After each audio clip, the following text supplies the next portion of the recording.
Bien, amados, entonces continuamos con las Aliyot 4 y 5 de esta paracha. No sin antes enviar un saludo a todos los hermanos de la casa de Israel en los 4 puntos de la tierra, donde quiera que se encuentren, amados. Un saludo muy especial y voy a pedirles que hoy me tengan un poquitico de paciencia porque de pronto me puedo tomar unos minuticos más debido a la extensa información que tienen estas dos Aliyot, como son las 4 y las 5, amados. Entonces, vamos a mirar el contenido que nos trae estas dos aliyot. El anuncio de la última plaga, las instrucciones para Pesach, instrucciones para ser protegidos de la plaga y las instrucciones para panes sin levadura. Como ustedes pueden ver, hay una cantidad de información aquí para poder desarrollar. Entonces, podemos ver que cada plaga, amados, era diferente y la intensidad iba escalando. Y sin embargo, encontramos un elemento similar en el comienzo y al final de las plagas. Las plagas comienzan entonces con sangre cuando el agua del río Nilo se convirtió en sangre y terminan también con sangre con la muerte de los primogénitos y la sangre que debía ser puesta en los dinteles de las puertas. Pero sabemos que la sangre en Egipto era utilizada para sacrificios, que esa sangre era utilizada para esos dioses del inframundo. Y es bien conocido, amados, que para nosotros también, sin embargo, esa sangre hoy trae redención de pecados. Este es un elemento, la sangre realmente es un elemento muy importante para nosotros. La ley 4 entonces comienza en Éxodo 11, verso 4 y dice, Moshe dijo Moshe dijo, así dice Yahweh, para la medianoche saldré entre los mirritas y cada primogénito del país morirá, desde el primogénito del faraón que se sienta en su trono hasta el primogénito de la esclava que está detrás de los molinos y todos los primogénitos del ganado también. Entonces dice, para la medianoche, y el Eterno decide salir a medianoche. Y si nosotros comprendemos un poco la cultura egipcia, nosotros sabemos y descubrimos que los israelitas tenían miedo a la noche y se sentían muy desprotegidos, ya que ellos veneraban al dios Ra, al dios Sol. Y esto que nos enseña a nosotros, amados, que los dioses de ellos tenían limitaciones, no estaban con ellos en todo el tiempo, muy diferente a nuestro Elohim, a nuestro Dios, que sí está con nosotros en todo momento, 24/7 está con nosotros. Ahí entonces en ese mismo verso, el Eterno hablando dice, y saldré. Esto para que sepamos que el Eterno saldría y no un ángel. Era él el que iba a salir, quien iba a ejecutar la plaga, mostrando el gran amor que siente por nosotros su pueblo de Israel. Dice, todo primogénito, sin importar el rango o la posición social, moriría. Ya fuera hijo del faraón o hijo de la esclava, porque ellas también participaban de la idolatría y el sufrimiento del pueblo. Y también todos los primogénitos del ganado. Y nosotros nos podemos preguntar, bueno, ¿y por qué hasta los animales recibieron las consecuencias de esta plaga? Y la respuesta, amados, es porque los egipcios adoraban también a los animales y el Eterno estaba enfrentando a todo lo que representaban los dioses paganos. Nos dice entonces el verso 6 de este capítulo 11, y habrá un fuerte clamor en toda la tierra de Misrayim, tal como nunca lo ha habido ni lo habrá jamás.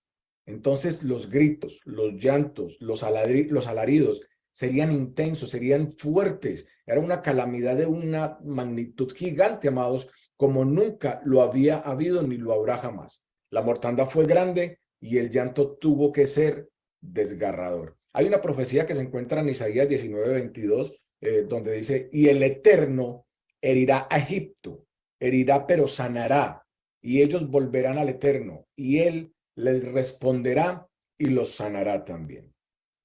Baruch Hashem. Dice entonces, Éxodo 11:7, pero ni un perro le gruñirá. Mire qué lindo, ni un perro le gruñirá a ninguno de los israelitas, ni a hombre ni a bestia, para que sepan que Yahweh hace distinción entre Misrayim e Israel, entre Egipto y el pueblo de Israel. Tenemos entonces el fuerte clamor de los egipcios por un lado, pero el marcado silencio frente a los hijos de Israel, que ni siquiera un perro se podría atrever a ladrarles. porque hasta los animales sabían que eran israelitas y como israelitas tenían distinción. Y es curioso que hasta los animales tienen que aprender a distinguir cuál es el verdadero pueblo del Eterno. Nos continúa diciendo el verso 8, entonces todos esos cortesanos tuyos bajarán donde mí y se postrarán ante mí. O sea, es decir, que primero los egipcios se tendrían que rendir. Continúa diciendo, salgan tú y toda la gente que te sigue. Después de eso partiré. Y salió de la presencia del faraón con gran ira. Entonces, aquí podemos ver, amados, que Moshe y los israelitas saldrían de Egipto después de que el faraón y los egipcios se rindieran por completo. El verso 9 dice, sucede que Yahweh le había dicho a Moshe, el faraón no te hará caso para que se puedan multiplicar mis maravillas en la tierra de Egipto, en la tierra de Misraim. El Eterno le había advertido a Moisés que Faraón no los escucharía, no les haría caso, como queriéndole decir, no te preocupes, Moshe, por esta razón, porque el corazón obstinado del Faraón, por ese corazón que tiene obstinado, porque yo no he terminado aún con él, todavía no he terminado con el Faraón, no te preocupes. Y el Eterno quería multiplicar sus maravillas y a través de la muerte de los primogénitos nos estaría dando una lección sin precedentes, amados. La muerte del primogénito como consecuencia de no obedecer los mandatos del Padre. Lo que más adelante se cumpliría con Yeshua, siendo él el primogénito y muriendo por todos nosotros los pecadores que desobedecemos los mandatos del Padre. Entonces los primogénitos en Egipto murieron y se logró la liberación del pueblo de Israel. Yeshua murió y se logró la redención del pueblo de Israel. Importante saber eso, ¿no? Nos continúa diciendo el verso 10. Moshe y Aarón habían realizado todas estas maravillas delante del faraón, pero Yahweh le había endurecido el corazón al faraón para que no dejara salir a Israel de su tierra. Y parece como un denominador con los otros expositores de lo que han hablado acerca del corazón duro del faraón. Y a pesar de haber visto la mano poderosa del Eterno con todas las plagas anteriores, el faraón seguía con su corazón endurecido. El Eterno se lo había endurecido. Y cuando se habla de que el Eterno le endureció el corazón a Faraón, muchas personas se preguntan, ¿cómo es posible esto? Entonces, el Faraón no tenía más alternativa y su corazón estaba endurecido porque el Eterno así lo quiso. O sea que el Faraón no tuvo elección.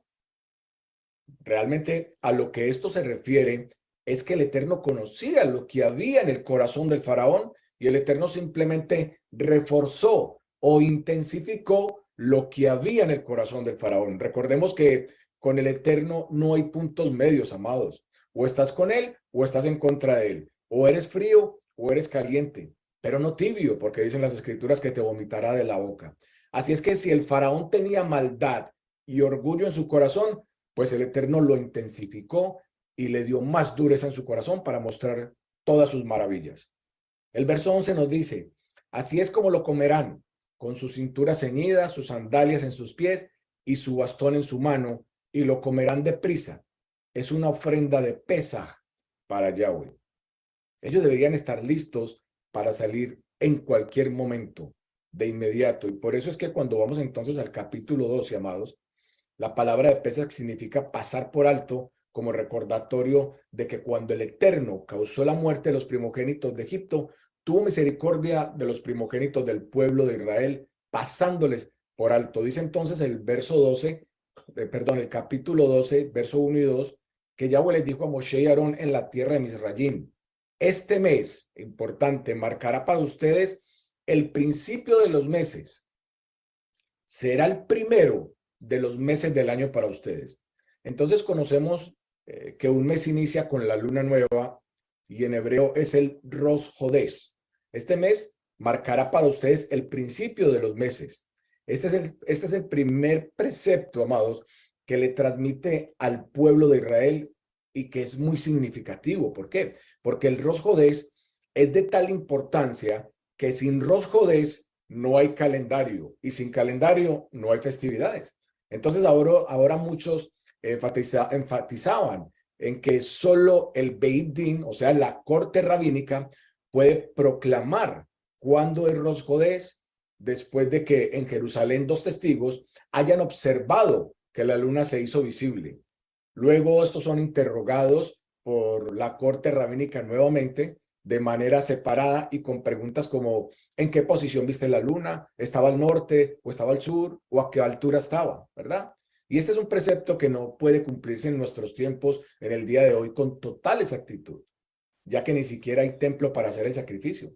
Pero nosotros tratamos, y es bueno entenderlo, de acercarnos lo más posible que nosotros podamos para cumplir este mandamiento. Esto lo encontramos en Bamidbar, lo que les acabo de decir, números 28 del 11 al 15. Dice, en el comienzo de sus meses, ustedes presentarán una ofrenda quemada a Yahweh, 2 toros de la manada, un carnero y 7 corderos de un año sin tacha. Entonces, como acabamos de notar, hay que hacer ofrendas quemadas en Rosh Hodés. Entonces, nos estamos tratando nosotros de acercar lo que más podamos a este mandamiento cuando lo celebramos, porque no podemos hacerlo al 100%, ¿ok? Volvamos entonces, amados, a Shemot, a Éxodo 12, el verso 2, donde nos dice, este mes marcará para ustedes el principio de los meses, será el primero de los meses del año para ustedes. Ya sabemos entonces que Rosh Hodés, porque es principio de mes, pero también es principio de año. Y a mí me llama la atención que dice principio de año para ustedes, para los israelitas, como queriéndonos decir que otras personas y otras culturas podrían tener otro mes como el primer mes del año, podrían tener otro calendario. Y de hecho así es. Nosotros mismos lo sabemos que para la cultura occidental el primer mes del año es enero. Para la cultura china podría ser cualquier otro mes, así como para otras culturas. Y no quiere decir que no reconozcamos el calendario occidental, porque nosotros, así no queramos, nos movemos en ese calendario. Pero eso no excluye el calendario bíblico. Y es que tenemos que aprender que un calendario no excluye al otro en ningún momento, amados. Imagínense que ustedes estén llamando a pedir un ejemplo, una cita con el dentista y la secretaria les diga, bueno, su cita quedó para el 1 de febrero. Entonces usted le dice, 1 de febrero, ay, no, es que yo no sé cuál es el 1 de febrero. Por favor, dígame a qué día corresponde en el calendario hebreo. Sería eso ridículo, ¿verdad? Porque nosotros nos movemos realmente con ese calendario grecorromano, occidental, amados. Entonces, este mes que marca el primero de los meses del año recibe el nombre de Aviv. Este nombre posteriormente fue cambiado por Nisan cuando el pueblo estuvo en Babilonia. El nombre de Aviv en hebreo significa florecer. Este mes de Aviv también marca el comienzo de la primavera, ya que en este mes comienzan los árboles a producir sus hojas verdes y sus flores. En el calendario greco-romano se ubica más o menos como en la última mitad de marzo y en la primera mitad de abril. Aviv entonces es el mes de la redención, ese primer mes que comienza con el Corbán Pesaj, el sacrificio del cordero, cuya sangre nos libraría de la muerte y de la esclavitud. Nosotros tenemos muchos nuevos años, el año fiscal escolar, etcétera, y tenemos que aprender a vivir con esos años. No podemos pretender que un calendario excluya a los otros, amados. Por ejemplo, nosotros sabemos que 4 son los años nuevos en el calendario hebreo. El primer día del mes de Nisan es el año nuevo de los reyes y las festividades. El primero del mes de Elul, año nuevo para el cálculo del diezmo sobre los animales. El primer día del mes de Tisri, año nuevo para la cuenta de los años Shemitah, sabático y el Yobel Jubileo. Y el primero de Shevat, año nuevo para los árboles, según Shammai, en la escuela de Gilel, el 15 de Shevat. Vamos a continuar entonces, amados, con Éxodo 12, versos 3 al 4. Dice, háblale a toda la comunidad de Israel y diles que el 10 de este mes, cada uno de ellos tomará un cordero por familia, un cordero para cada casa. Pero si la familia fuera demasiado pequeña para un cordero, que lo compartan con un vecino que viva cerca, en proporción al número de personas. Ustedes contribuirán para el cordero de acuerdo a lo que vaya a comer cada familia. Y esto era bien importante, amados. El Eterno deja la responsabilidad a cada familia de apropiarse del cordero provisto para la salvación. El Eterno entrega entonces nuevos misbot, nuevos mandamientos. En el 10 de Nisan, el jefe de cada familia tomaría un cordero, pero si la familia es bien pequeña, entonces se debería unir con otra familia pequeña para poderlo compartir. Las personas que asisten al Pexa deben ser contadas para poder proporcionar el cordero. Miremos que la orden fue comer Pesaj por familia. Así es que nadie podía comer Pesaj solo.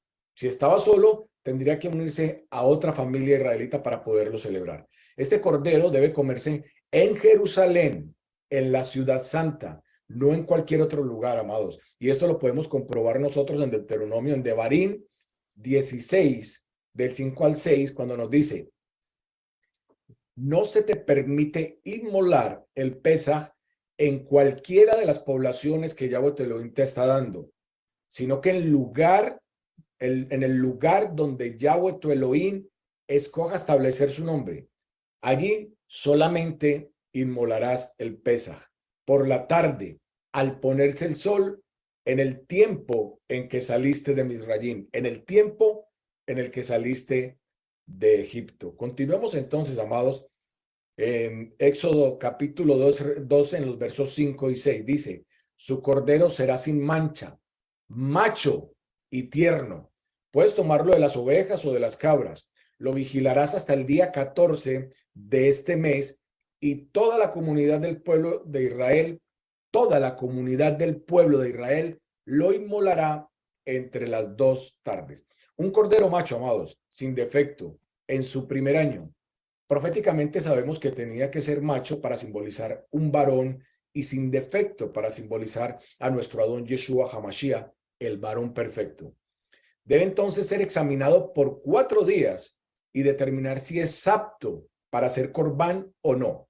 En la tarde del 14 de Nisan, un representante de cada familia debía sacrificar este corbán. El cordero entonces tenía que ser sacrificado entre las 2 tardes, y esto equivale aproximadamente a las 3 de la tarde. Y en la noche no se podía sacrificar, ya que en las noches era cuando los egipcios sacrificaban a sus dioses. Se sacrificaba entonces el cordero el 14 de Nisan en la tarde y se lo comían en la noche. Y cuando se lo comían en la noche, el nuevo día hebreo ya había comenzado, es decir, entonces ya estábamos en el 15 de Nisan, porque recordemos que el día empieza cuando cae el sol. La Misná dice que en el Pesajín 5, del 5 al 7, que el cordero pascual era sacrificado por 3 grupos, como está escrito: lo inmolará toda la asamblea de la congregación de Israel. Asamblea. Cuando entraba el primer grupo, se llenaba el atrio. Cuando se cerraban las puertas del atrio, tocaban el chofar y luego la trompeta clamorosamente, y luego de nuevo el chofar. Los sacerdotes estaban en pie, formando 2 filas y teniendo en sus manos vasos de plata y vasos de oro. Una fila tenía todos los vasos de plata y en la otra todos los de oro. No estaban mezclados. Los vasos no disponían de base a fin de que no los pudieran posar y se pudiera coagular la sangre. Un israelita no inmolaba. El sacerdote recibía la sangre y la entregaba a su compañero y este al suyo. Recibía entonces el vaso lleno y devolvía el vacío. El sacerdote que estaba más cercano al altar la vertía sobre las basas del altar. Cuando salía el primer grupo, entraba el segundo grupo. Cuando salía el segundo, entraba el tercero, y así sucesivamente, tal como actuaba el primero. Así actuaban el segundo y el tercero. Amén. Baruch Hashem.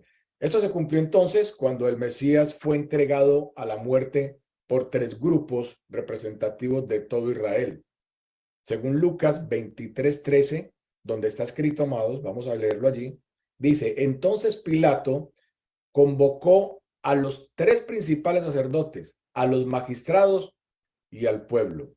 Entonces, en primera instancia, Pilato que convocó a primera instancia, Pilato convocó. Segunda instancia, los principales sacerdotes y los magistrados. Y en tercera instancia, convocó al pueblo.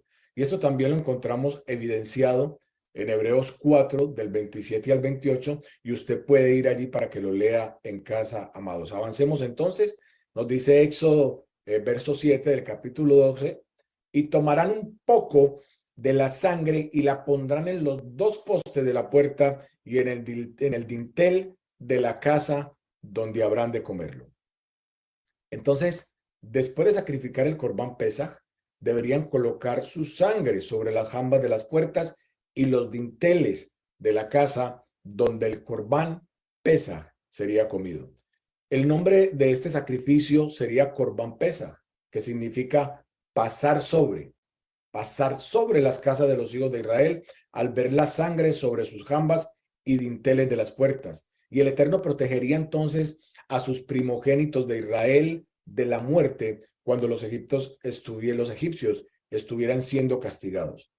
La sangre entonces del cordero sirvió como una señal o exhibición pública de parte del Eterno de Israel para mostrar de qué lado estaban realmente, para mostrar que estaban con el Eterno y no que estaban con el enemigo. Y haciendo esto demostraba que eran dignos de ser salvados. De la misma manera que la sangre de nuestro Adón Yeshua HaMashiach traería más adelante salvación y redención para todo el pueblo. Entonces, la sangre sobre el dintel de la puerta representaba la señal visible de quienes obedecemos al Elohim de Israel. Por eso es que en Deuteronomio 6:9, en una parte del Shema, dice que las escribirás en los postes de tu casa y en tus puertas. Cuando ponemos nosotros la mezuzá, y sabemos que esta es una señal visible en la puerta, de que en esa casa se guardan los mandamientos. La mezuzá no es solamente de adorno, amados. Amén. El verso 8 dice, se comerán la carne esa misma noche, la comerán asada al fuego, con ázimos y con hierbas amargas. Entonces, aquí tenemos dos preceptos, amados. Comer la ofrenda de Pesaj y comer matzá.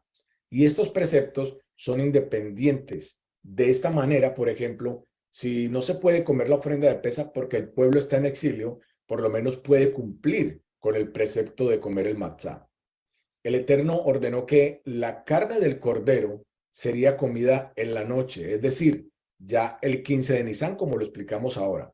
Deberá ser asada íntegra sobre el fuego y luego ser consumida junto con el matzó, con los panes sin levadura y maror, o sea, las hierbas amargas. Algunos comentarios dicen que el corbán de Pesaj, el cordero, es asado sobre fuego, recordando a Abraham, a quien fue salvado de la cadena ardiente. Los matzot, que son los panes sin levadura, hacen referencia a Sara cuando horneó matzot para sus huéspedes. ¿Recuerdan los tres? El maror, que son las hierbas amargas, es para recordar la amargura de Jacob cuando fue perseguido por su hermano Esab. Además, las hierbas amargas simbolizan el tiempo durante el cual los egipcios amargaron las vidas del pueblo de Israel. Eso lo pueden encontrar ustedes, amados, en Éxodo 1:14. En sus Biblias, allí los pueden ir a buscar. Nos continúa diciendo Éxodo 12:9. No coman nada del crudo, importante. No coman nada del crudo, ni cocido de algún modo con agua, sino asado, cabeza, patas y entrañas sobre el fuego, todo sobre el fuego. El Eterno fue muy específico cuando dijo que el Corbán Pesaj, el cordero, debía ser asado y no cocido. Algunos creen que la razón era porque el Eterno deseaba establecer públicamente que era el cordero lo que sacrificaban, porque si era cocinado, el proceso tendría lugar a una olla cubierta y no se vería fácilmente el sacrificio. El verso 10 nos dice, no dejarán nada de él hasta la mañana. Si algo queda de él hasta la mañana, entonces lo quemarán. El verso 11 continúa diciéndonos, así es como lo comerán, con su cintura ceñida, sus sandalias puestas en sus pies y su bastón en su mano, y lo comerán deprisa. Es una ofrenda de Pesaj para Yahweh.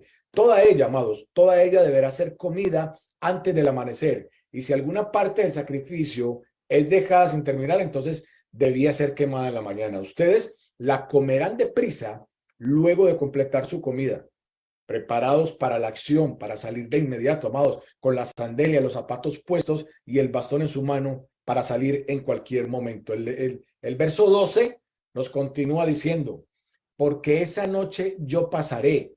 Por eso en inglés aquí se llama Passover, que es pasar por encima. porque esa noche yo pasaré por la tierra de Misrayim y derribaré a cada primogénito en la tierra de Misrayim, tanto de hombre como de bestia, y les haré juicio a todas las deidades de Misrayim, yo, Yahweh. Entonces, vemos que de aquí se deriva el nombre de Pesaj, como mencioné anteriormente, que significa pasar. Cuando se trata del Eterno defendiendo a su pueblo, nosotros vemos cómo el Eterno no delega a otras personas, ni ángeles, a nadie. No hay terceros, no hay nadie, porque el Eterno mismo se encarga de derribar de manera personal a sus opresores, a los opresores del pueblo amado. La Escritura nos dice entonces que a cada primogénito, y esto quiere decir que todo primogénito, y no solamente los primogénitos de los egipcios, o de los seres humanos, sino también de los primogénitos de los animales. Y les haré juicio a todas las deidades de Misrayim. El Eterno derribó las deidades egipcias uno por uno hasta que los egipcios se rindieron ante el pueblo de Israel. Continúa diciendo, y la sangre sobre las casas donde estén ustedes será una señal para ustedes. Cuando yo vea la sangre, pasaré sobre ustedes. Pesaj, pasaré sobre ustedes, de modo que ninguna plaga los destruya a ustedes cuando yo azote la tierra de Misrayim. Entonces, la sangre sería una señal. Los primogénitos del pueblo se salvaron porque la sangre significaba que los que se encontraban dentro de esa casa se habían consagrado para cumplir la voluntad del Eterno. Era una casa segura. Pesaj nos enseña a nosotros que cuando llega el momento de la redención del pueblo del Eterno, ningún poder puede interponerse a la voluntad del Todopoderoso. Ningún poder. Continúa diciendo el verso 14, este día será para ustedes un día de recordación. Lo celebrarán como una festividad para Yahweh a través de los siglos.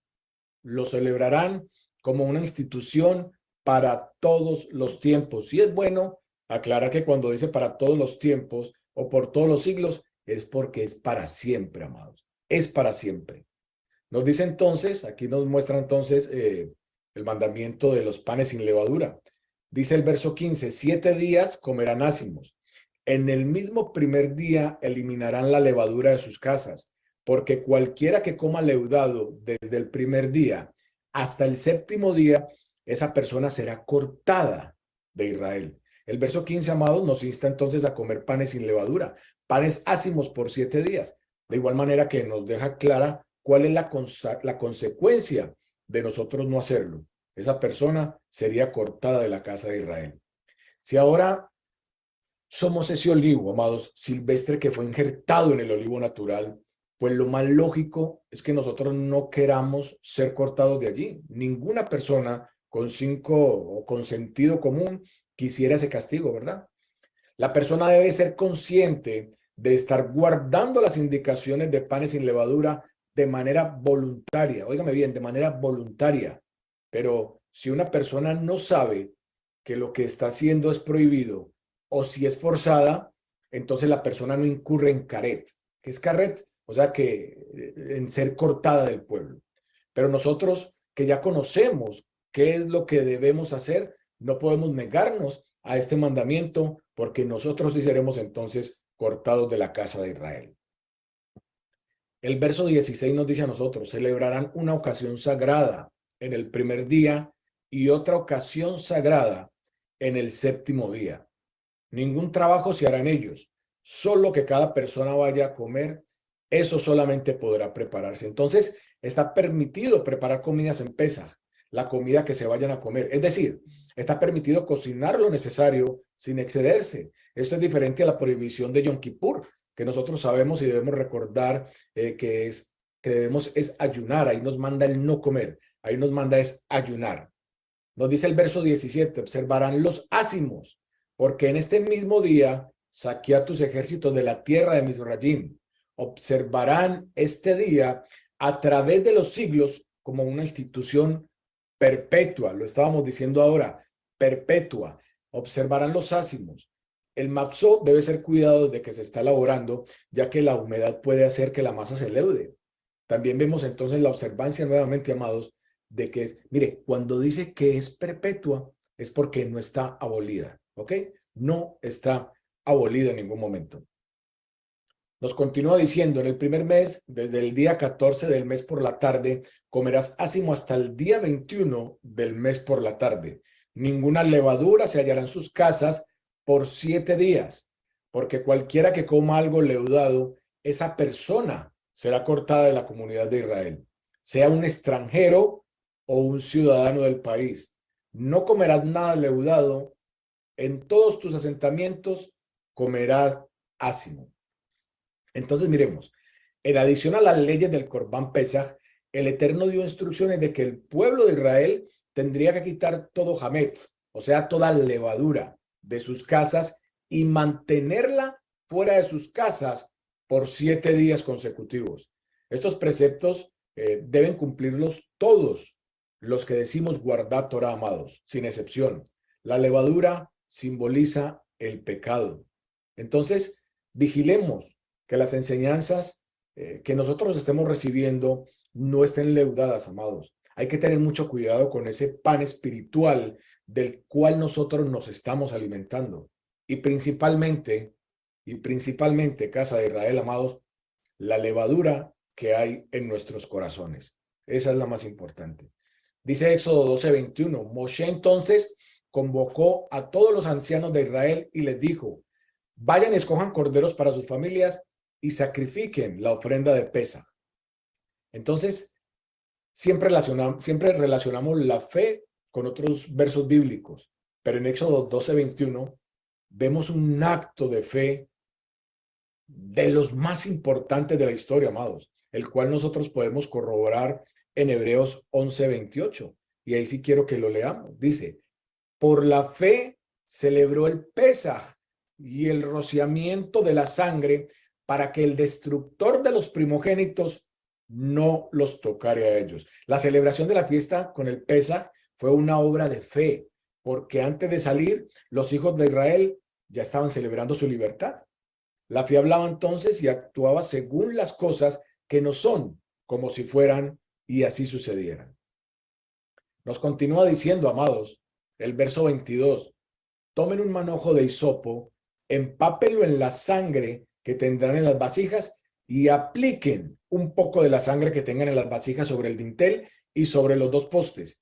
Ninguno de ustedes saldrá fuera de la puerta de su casa hasta la mañana. Es decir, con la sangre se estaría pintando la letra hebrea Het, ya que había que poner sangre en el dintel de la puerta. El dintel es la parte de arriba que está formada horizontal y sobre los postes. Esos son los lados de la puerta. El significado entonces de esta letra es muro o pared, es protección. Y en Juan 10:9, Yeshua nos dice, yo soy la puerta. Si alguno entra por mí, será salvo. Y punto. Entonces, estaba prohibido salir de las casas, incluso si los israelitas estaban en un lugar seguro, pintado con la sangre. Aún así, debía quedarse dentro de la casa para garantizar la protección del Eterno. Sabemos que las garantías siempre vienen con instrucciones específicas, amados. Si usted ha comprado algo, ya se habrá dado cuenta de eso. Para que haya garantía, usted tuvo que haber seguido las instrucciones. Pero si usted si usted fue negligente, le dio mal uso y no obedeció, pues no tendrá la garantía, ¿verdad? Si algún israelita salía esa noche de su casa, estaría desobediendo la instrucción del Eterno y por ende la desobediencia al Eterno, porque sabemos que es pecado y el pecado por ende trae la muerte. Nos dice entonces, verso 24, ustedes observarán esto como una institución perpetua nuevamente, para que nos demos cuenta de que la observancia de las fiestas no están abolidas, perpetua, para ustedes y para sus descendientes. Y cuando ustedes entren en la tierra que Yahweh les dará, como ha prometido, observarán este servicio. Y cuando sus hijos les pregunten qué significa este servicio, entonces ustedes le dirán, es el sacrificio de Pesaj para Yahweh, porque él pasó sobre las casas de los israelitas en Misrayim cuando azotó a los mirritas, pero salvó nuestras casas. Amén. En cada una de las generaciones, cada persona debe considerarse a sí mismo como si hubiese él salido de Egipto, amado, ya que está escrito que explicarás a tu hijo lo que pasó en Egipto y cómo El Eterno salvó nuestras casas, amados. Entonces, los israelitas entendieron la importancia del mensaje de Moshe. Serían pronto redimidos y entrarían a Eretz Israel, a esa tierra prometida, y tendrían una descendencia larga. Baruch Hashem, que el Eterno les continúe bendiciendo grande y enormemente, amados. No olviden seguirnos en las redes sociales, darle like a esta enseñanza y compartirla. Y